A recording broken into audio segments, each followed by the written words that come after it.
Hello class, I will be discussing the lesson 3 of your book, Understanding the Self, which is the self as a cognitive construct or the psychological self. Our learning objectives for today is that at the end of this lesson, you should be able to first, identify the different ideas in psychology about the self. Second, create your own definition of the self based on the definitions from psychology. And last, analyze the effects of various factors identified in psychology in the formation of the self. First, we have a statement here. So, I am who I am. So, ako ay ako. This statement begs the question, if you are who you are, then who are you that makes you who you are? Do you understand this question? Okay, so sabi dito, anong parte daw ng pagkatao mo, personalidad mo, or behavior mo ang bumubuo sa'yo? So, dito na pumapasok ang concept ng self. Yung concept ng self, nag-iiba-iba yung definition yan. So, according to our book, there is a philosophical self, sociological self, and this one is the psychological self. So, according to Jung and Tari, 2014, self is the sense of personal identity and of who we are as an individuals. Next is the table of contents. So, we will be discussing the 7 psychologists. First one is William James, the concept of the self. Second is David Lester's multiple versus unified self. Next is Donald Winnicott, true versus false self. Fourth, Carl Rogers' self-theory. Fifth, Sigmund Freud's The Importance of Unconscious. Sixth, Albert Bandura's self as proactive and agentic. And seventh, or the last one, is Carl Jung, self as a central archetypes. So first one is William James. So his self or theory is the concept of the self. William James is a father of American psychologists. So in 1890, he distinguished two understanding of the self. The I self and the me self. This he calls the concept of the self. So I self and the me self are his two concepts of the self. What is I self? I self refers to the self that knows who he is or she is. It is also thinking, acting, and feeling self. And it also reflects the soul of a person or what is now thought of as the mind and is so-called the pure ego. Okay, so what is the difference? So the me self, on the other hand, is the empirical self. It refers to describing the person's personal experiences and further divided into subcategories such as material self, social self, and spiritual self. I self is that you know who you are. It refers to the existence of the self. While the me self is your experiences. Okay, so the I self is everything in your mind, such as thinking, acting, and feeling, while the me self is all your experiences. Next, number 2 is David Lester.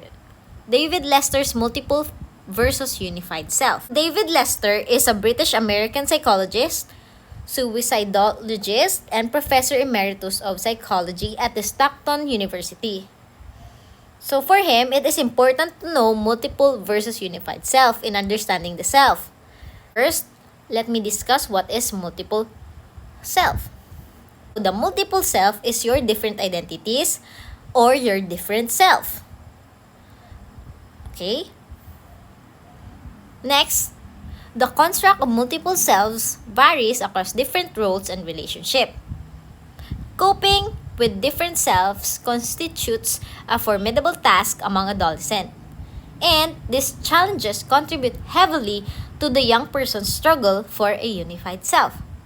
So, for you students, you are in a adolescent stage. So, identity crisis kick in. So, you try to build the concept of yourself but you have too many self, so it is hard to combine it.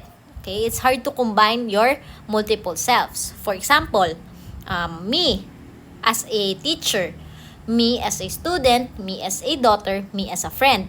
So, I have many multiple selves. So, iba yung pinapakita ko as a teacher, iba yung pinapakita ko as a daughter to my mother and father, iba yung pinapakita kong ugali or self sa mga friends ko, and iba din yung pinapakita kong ugali sa mga students ko. Okay, so that is your multiple selves. Next is Donald Winnicott. So, the function of the false self is to hide and protect the true self. So, false self and true self, it's self-explanatory naman, di ba? So, false self, alam na naman siguro yan. Yung false is yung mali. And then, true is yung tama. Okay? So, according dito, the function of the self is to hide and protect the true self. So, why is that? Why do we need to try, or why do we need to hide our true self? Okay, so people tend to display false self to impress others. For example of this, sad ka. Deep inside you are sad. But when it comes to your friends and family, you pretend to be happy. Why? Kasi natatakot kang malaman nila na sad ka. 'Di ba? Yung true self mo is sad ka. Pero yung pinapakita mo is happy ka. So, you tend to display your false self to impress others, or para hindi nila malaman yung totoong ikaw. Did you get that? Another example is that you want to be with your rich kid friends. Palagi silang nagbi-milk tea, parating sa Starbucks, or parating may bagong iPhone. So, ikaw, para makasabay ka sa kanila or maka-join ka sa group nila, sumasama ka din silang bumibili ng milk tea, ng Starbucks, ng brand new iPhone. Okay, yung true self mo is mahirap ka lang. But, you want to join the group and impress your other rich kid friends. So, bumibili ka rin ng milk tea, tsaka Starbucks. Bumibili ka rin parati ng bagong phone. Okay, did you get Donald Winnicott's concept? Next, number 4 is Carl Rogers' self-theory. He believed in the inherent goodness of people. So, mabuti daw tayong tao. Meron tayong goodness sa loob natin. Next is emphasize the importance of free will and psychological growth. Meron daw tayong free will, and we are able to aim or get a psychological growth. Next is he suggested the actualizing tendency is a driving force behind human behavior. So, actualizing tendency is contentment. Human beings are always striving for self-fulfillment or self-actualization. So, yung mga tao daw ay gustong maabot yung self-actualizing tendency or contentment in life. Next, when the needs of the self are denied, severe anxiety may result. So, kapag na-deny daw yung needs ng self, meron daw magkaka-anxiety daw tayo, or merong mangyayaring problema. He proposed the self-theory, or the person-centered or client-centered theory.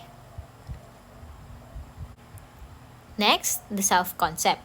So, it refers to the image of oneself. Define the self as flexible and changing perception of personal identity. Self develops from interaction with significant people and self-awareness. So, there are 3 components of self-concept: the self-image, ideal self, and self-esteem. What is self-image? Self-image is the way we see ourselves. So, self-image includes what we know about ourselves physically. For example, our brown hair, blue eyes, we are tall, or our social roles such as being a wife, being a daughter, being a sister, and our personality traits such as outgoing, you are kind, you are serious. Next is the ideal self. The ideal self is the self we would like to be. So, ano ba yung gusto mo paglaki? Gusto mo maging pulis, bombero, sundalo, ganon. Yan yung ideal self natin. Next is our self-esteem. So, self-esteem is the value we place upon ourselves. Parang self-confidence ito. Okay? Ito yung tatlong self-concept ni Carl Rogers. Next is Sigmund Freud. Sigmund Freud is probably the most sikat. Siya yung pinakasikat sa lahat ng psychologist na nakilala ko. Yung tawag namin sa kanya is Papa Freud. According to Sigmund Freud's theory, the mind daw is like an iceberg. Kita nyo yung picture na yan. It floats 1/7 of its bulk above the water. In here, he explained that our mind, ang conscious lang daw, is just 1/7, and most of the part underneath is our unconscious. So, eto, sa taas, yung conscious na part, yan lang daw yung conscious na part natin. So, 1/7 lang daw yan.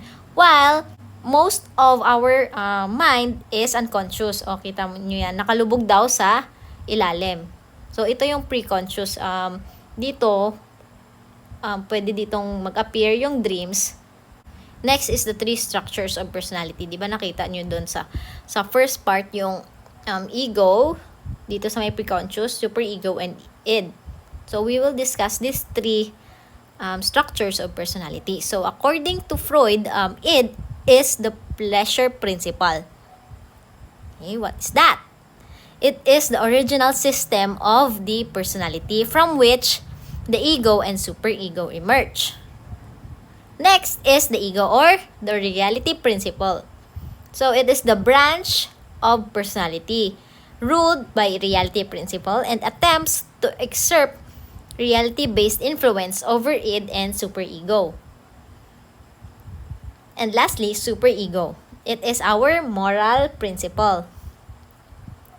It is the other extreme of the personality and can be considered as the judicial branch and concerned with moralistic issues determining right or wrong. So, did you see the GIF here in the side? So, yung ego dyan is yung tao na naka-yellow. While yung id is the red one. Yung angel, siya yung superego. Yung ego, siya yung nagbabalance sa good and bad. For example, sabi ni id, nagugutom ka, nagugutom na ako, nguni. Pero, meron pa kayong online class. Let's say online class. Okay, pero sabi ni id, nagugutom na ako, ang tagal naman, sige na, kain na tayo. Yon. Sasabihin ni superego, wait lang, kapag kumain tayo, baka mag-recitation si ma'am, tapos kapag hindi ka nakasakot, masisiro ka. So, si ego naman, siya yung magde-decide. Sasabihin ni ego, sige, after ng online class natin, diretso tayo sa kusina at kakain tayo. Or, di kaya, patayin ko na lang muna yung camera, tsaka lakasan ko yung volume ng speaker ko para kahit dun tayo sa kusina, maririnig pa rin natin si ma'am. Siya yung ego, yung nagbabalance sa id and the superego. Next is the psychosocial stages. So, in here is, the first stage is the oral stage. It is from first 18 months of life. Anal stage is 18 months to 3 years old. Phallic stage is 3 to 6 years old. Latent stage occurs between 6 to 12 years old. And genital begins at puberty and continues for the rest of your life. What happened in the first stage or the oral stage? In here, children derive pleasure from oral activities such as sucking and tasting. So, lahat ng bagay, di ba, pinupulot ng mga bata at saka nilalagay sa mouth nila, di ba? Napansin nyo? Yung mga 1-year-old, mga ganon, nilalagay nila yung kahit ano yung madampot nila. Okay?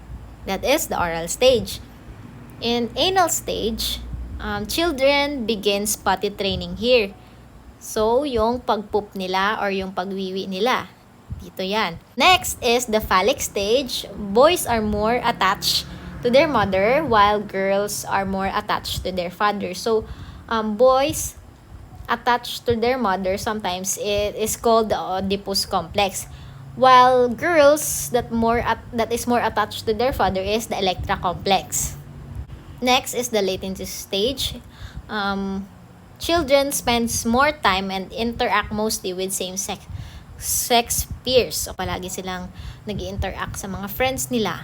In genital stage naman, individuals are attracted to opposite sex. So, dito na yung mga boyfriend, girlfriend. Next is the defense mechanism. What is defense mechanism? Defense mechanism are behaviors people use to separate themselves from unpleasant events, action, or thought.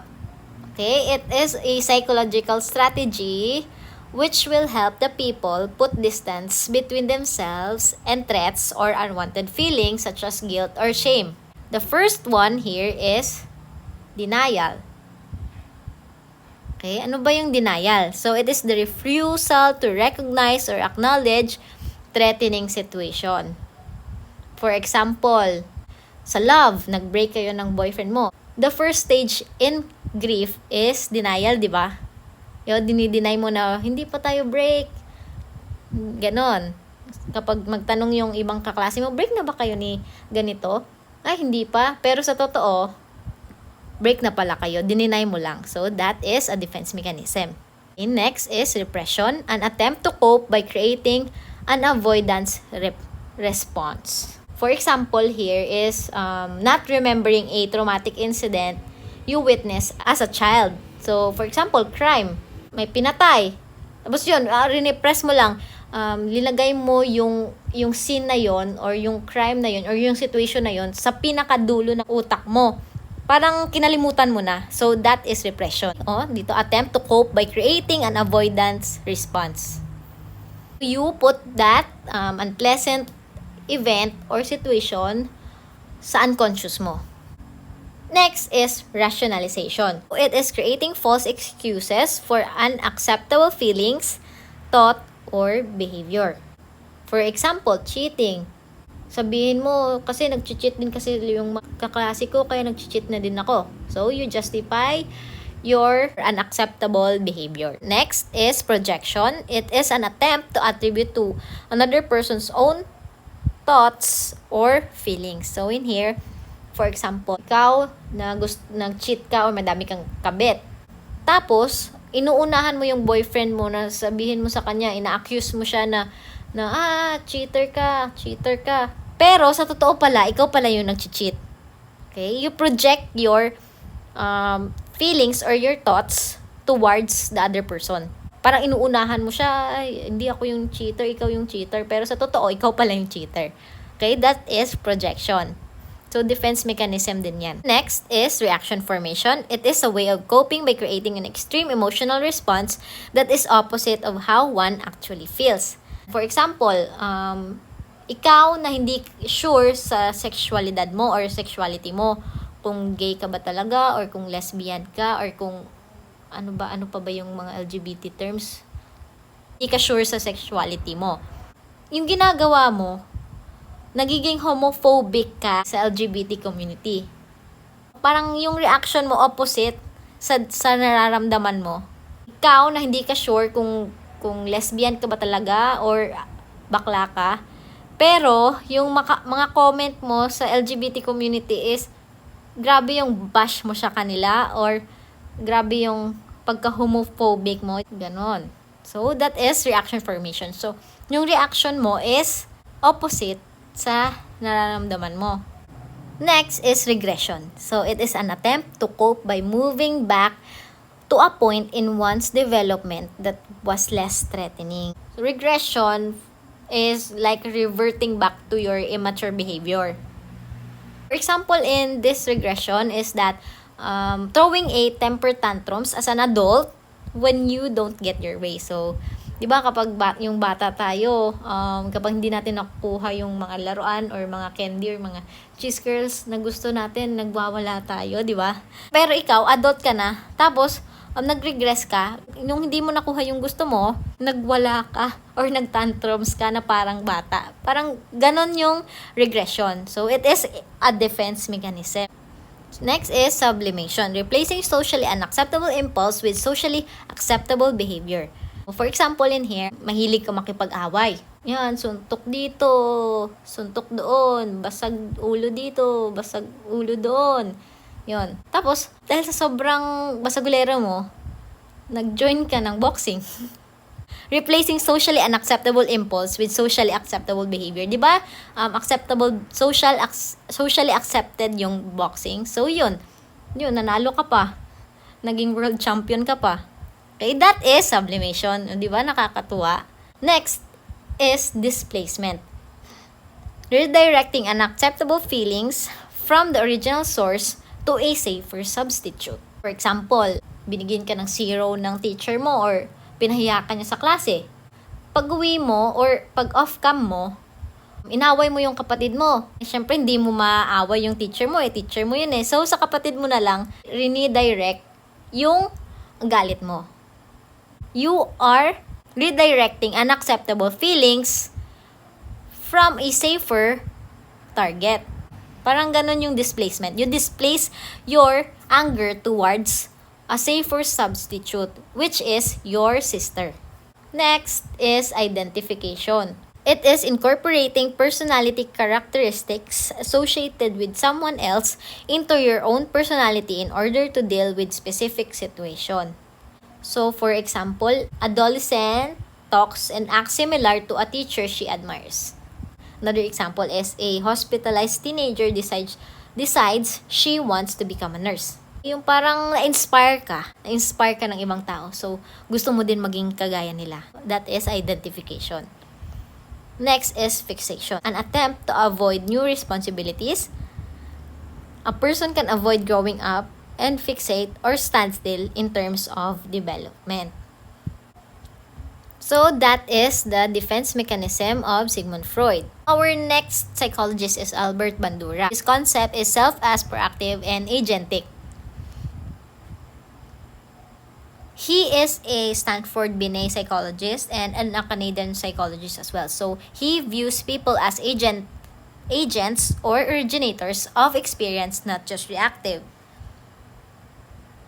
He suggests that humans have the ability to act and make things happen. Albert Bandura also proposed the social cognitive theory. He believed that behavioral modification is possible. It is because we have a free will. Hindi lang tayo daw basta-basta na nagre-react sa ating experiences. But, we are the originators of the experience because humans have the ability to act and make things happen. To support his claim, he suggested 4 agentic perspectives. Number 1 is intentionality. So, what is intentionality? This enables us to behave with a purpose. For example, nag-wave ka sa crush mo. So, there is a purpose. Nagpaparamdam ka. Di ba? Hi, crush. Ganon. So, you have a purpose of doing that. Next is forethought. Forethought allows us to anticipate outcomes. We anticipate outcomes based on our observation. For example, yung clouds or yung langit parang makulimlim or madilim. So, isipin mo, baka uulan nito mamaya. So, magdadala ka ng payong. We observe. Na-observe natin na parang madilim yung langit. So, yung isipin natin, magdadala ako ng payong or ng jacket or ng sombrero. Diba? We have a capacity to anticipate those outcomes. Next is self-reactiveness. We can be motivated to regulate our action. We can react to certain situations and be motivated to regulate our reactions. For example, dito napansin mo na parang tumataba ka na. So, yun yung reaction mo, ay tumataba na ako. So, we regulate our reaction by doing a diet. Next, number 4 is self-reflectiveness. We can reflect our thought and behaviors and make needed modification. We humans are capable in reflecting our actions. Sabi nga nila, experience daw is our best teacher. But for Albert Bandura, and also ako, naniniwala din ako sa kanya na yung reflection is the best teacher. So, aanhin mo yung experience na yon kung hindi mo naman ma-apply o hindi ka naman nag-reflect sa mga actions mo. Did you get that? It is our reflection that is the best teacher. Albert Bandura gave importance on social learning or learning through observation. Next, there are 4 steps in observational learning and modeling process. So, first is attention, retention, motor reproduction, and motivation. Attention, in order to learn, you need to be paying attention. So, para maka-learn daw, dapat nag-pay attention. Next, anything that distracts your attention is going to have a negative effects on observational learning. So, you have to focus. If the model is interesting, or there is a novel aspect of the situation, you are far more likely to dedicate your full attention to learning. So, kapag interesado ka, mas nagfo-focus ka or nagbibigay ka ng attention. After your attention has been caught, you have also to retain those information that you have learned. The ability to store information is also an important part of learning process. In here, you have to retain the information that you have learned. Retention can be affected by a number of factors, but the ability to pull up information later and act on it, it is a vital to observational learning. Anin mo yung information kung nakalimutan mo naman pala. Next is the motor reproduction. Once you have paid attention to the model and retained the info, it is time to actually perform the behavior you observe. Further practice of learned behavior leads to improvement and skill advancement. So in here, motor reproduction is actually the performing the behavior. You have to perform the behavior that you observe, which is vital to observational learning. In here, practice makes perfect. For example, is TikTokeristic ka. 'Di ba? Hindi mo naman 'yan makukuha agad-agad yung isang dance step kapag hindi ka nag-practice. So, kailangan mo i-practice ng 10 times or 100 times yung moves bago mo ma-perfect yung dance move na yon. Kapag ako nagti-TikTok, ilang beses ko yan muna practice bago ako ma-perfect. Kaso, parang hindi naman perfect kasi ang katawan ko ang tigas, charot. Next is motivation. In order for observational learning to be successful, you have to be motivated to imitate the behavior that has been modeled. Dito, dapat gustuhin mong gawin yung performance na yon or yung task. You have to be motivated. Okay? So, dito na pumapasok ang rewards and punishment. Reinforcement and punishment play an important role in motivation. So, for example, yung isang bata, gagawin lang yung assignment niya if meron siyang candy, sole, or star. Diba? Yan. You have to have a reinforcement and also punish them if they have a mistake. Next is Carl Jung. So, self as the central archetype. What is archetypes? So, it is the universal inborn models of people, behaviors, or personalities that play a role in influencing human behavior. According to Carl Jung, he believed that everything that irritates us about others can lead us to an understanding of ourselves. He believed that the self is the central archetypes of our personalities.